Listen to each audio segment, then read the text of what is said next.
Hello friends, मी आहे मयुरी आणि स्वागत आहे तुमचं मयुरी आरजे किचन मध्ये। तर आजची जी रेसिपी आहे ती आहे उडीद डाळीची रेसिपी। उडीद डाळ जी काळी डाळ असते त्या डाळीची रेसिपी, पण त्याच्यामध्ये खास इन्ग्रेडियंट मी यूज करणार आहे। तर तुम्ही शेवटपर्यंत व्हिडिओ नक्की बघा फ्रेंड्स, म्हणजे तुम्हाला कळेल की खास इन्ग्रेडियंट काय यूज करणार आहे ते। तर उडीद डाळ छानपैकी स्वच्छ पाण्याने धुवून आपल्याला कुकरमध्ये घ्यायची आहे। आणि तुम्ही व्हिडिओमध्ये बघू शकता, हा जो इन्ग्रेडियंट आहे तो सिक्रेट इन्ग्रेडियंट आहे। तर तुमच्या जर लक्षात आलं असेल तर तुम्ही प्लीज कमेंट करून मला नक्की कळवा की हा काय पदार्थ आहे तो। तर हा पदार्थ आपल्याला असा व्यवस्थित बारीक कापून छानपैकी कुकरमध्ये टाकून घ्यायचा आहे डाळी सोबतच। आणि कुकरला डाळ लावून 3 शिट्ट्या काढून घ्यायच्या आहेत अशा पद्धतीने। आणि कुकरमध्ये ती डाळ शिजेपर्यंत आपल्याला पुढच्या प्रोसेससाठी वळायचं आहे। तर त्यासाठी आपल्याला लागणार आहे एक मीडियम साईजचा कांदा, एक किंवा 2 कांदे तुम्ही घेऊ शकता, जशी तुमची डाळीची क्वांटिटी असेल त्याप्रमाणे। मीडियम साईजचे 2 कांदे, एक टोमॅटो, आपल्याला जास्त बारीक नाही मीडियम असं कापून घ्यायचं आहे फोडणीसाठी। छानपैकी थोडा लसूण ठेचून घ्यायचा आहे, कोथिंबीर घ्यायची आहे बारीक कापून। हे सगळं आपल्याला रेडी करून ठेवायचं आहे। आणि तोपर्यंत आपल्या ज्या कुकरच्या शिट्ट्या सुद्धा आहेत त्या सुद्धा होतीलच। तर तुम्ही बघू शकता फ्रेंड्स, अशा पद्धतीने आपल्याला फोडणीची तयारी करून घ्यायची आहे। त्यानंतर पॅन मध्ये तेल टाकून घ्यायचं आहे। तेल छान गरम झालं की त्यामध्ये सर्वात प्रथम आपल्याला टाकायचं आहे हे चक्री फूल। थोडे आपल्याला दालचिनीचे तुकडे टाकायचे आहेत, एक मोठी वेलची, थोडं जिरं, थोडा तेजपत्ता, 2-3 तेजपत्त्याची पानं आणि ठेचलेला लसूण टाकून घ्यायचा आहे। आणि हा जो लसूण आहे तो लाल होईपर्यंत थोडं परतवून घ्यायचा आहे। लालसर लसूण झाला की त्यानंतर त्यामध्ये आपल्याला कांदा टाकायचा आहे।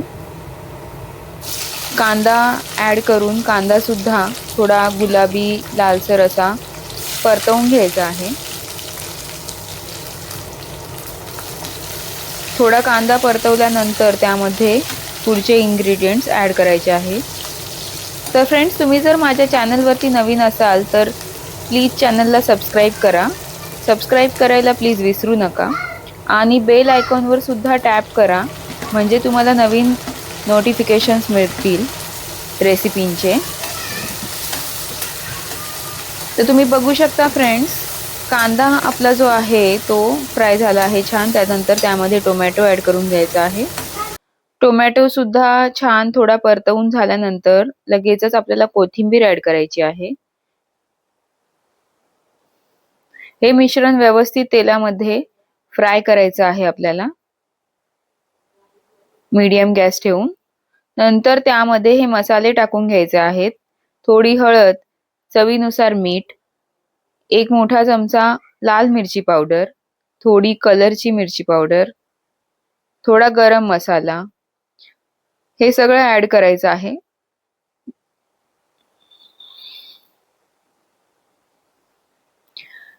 हे सुद्धा व्यवस्थित असं फ्राय करून घ्यायचं आहे।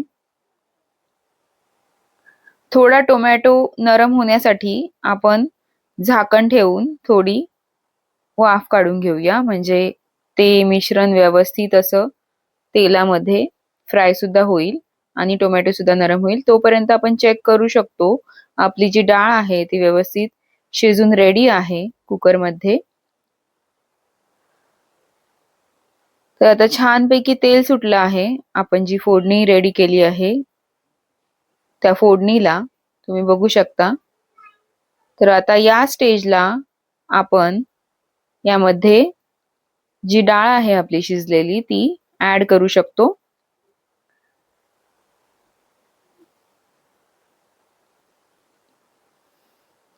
व्हिडिओ जर तुम्हाला आवडत असेल फ्रेंड तर नक्की लाईक करा एक व्हिडिओला।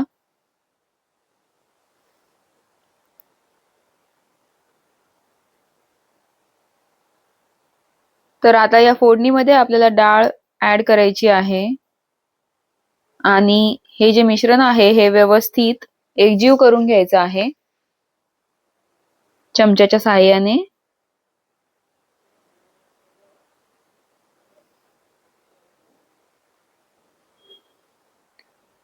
तर फ्रेंड्स, आपण कुकरमध्ये जेव्हा डाळ शिजवली होती तेव्हा त्यामध्ये जे सिक्रेट इन्ग्रेडियंट मी ऍड केलेलं आहे ते आहे जे मटण आपण आणतो घरी. मटणामध्ये कधी कधी चरबी खूप जास्त प्रमाणात असते. तर खूप जास्त पण चरबी असेल तर ती आपण थोडी ठेवून देऊ शकतो फ्रीज मध्ये आणि नंतर ती चरबी वापरून ही अशी डाळ करू शकतो जी की खूपच टेस्टी तयार होते फ्रेंड्स. तर तुम्ही नक्की ही रेसिपी ट्राय करा. तुम्ही जर कधी मटण आणलं आणि त्यामध्ये जर तुम्हाला असं वाटत असेल की चरबीचं प्रमाण खूप जास्त आहे तर तुम्ही थोडी चरबी थोडी अशी डब्यामध्ये ठेवून फ्रीजमध्ये ठेवून ती ठेवून देऊ शकता आणि नंतर तुम्ही ही उडदाची डाळ जी आहे ती यूज करून बनवू शकता. खूपच छान रेसिपी होते ही. खूपच टेस्टी आणि टेम्पटिंग अशी रेसिपी होते ही. तर तुम्ही नक्की ट्राय करा ही रेसिपी फ्रेंड्स. तुम्ही बघू शकता की जी चरबी आपण यूज केली होती ती दिसतही नाहीये कुठे, कारण ती कुकरमध्ये आपल्याला शिजवून घ्यायची आहे. म्हणजे ती छानपैकी मिक्स होते, त्या डाळीमध्येच शिजते, मेल्ट होते बऱ्यापैकी आणि जी चव येते या डाळीला त्या इन्ग्रेडियंटमुळे ती खूपच भन्नाट चव येते फ्रेंड्स. खूपच छान अशी चव येते आणि ही डाळ तुम्ही गरम गरम भातासोबत एन्जॉय करू शकता. भातासोबत खूपच छान लागते ही डाळ. खानदेशात ही डाळ भाकरी सोबत सुद्धा खूप आवडीने खातात लोक, पण भातासोबत सुद्धा ही खूपच छान लागते. तर फ्रेंड्स, नक्की ट्राय करा ही रेसिपी. कशी झाली होती ते नक्की मला कमेंट्स करून कळवा. तुम्ही आधी कधीही अशी रेसिपी ट्राय केली होती का, हे सुद्धा मला तुम्ही नक्की कळवा कमेंट्स करून. तर अशा पद्धतीने आपण सर्व करू शकतो उडदाची डाळ आणि भात गरम गरम आणि एन्जॉय करू शकतो.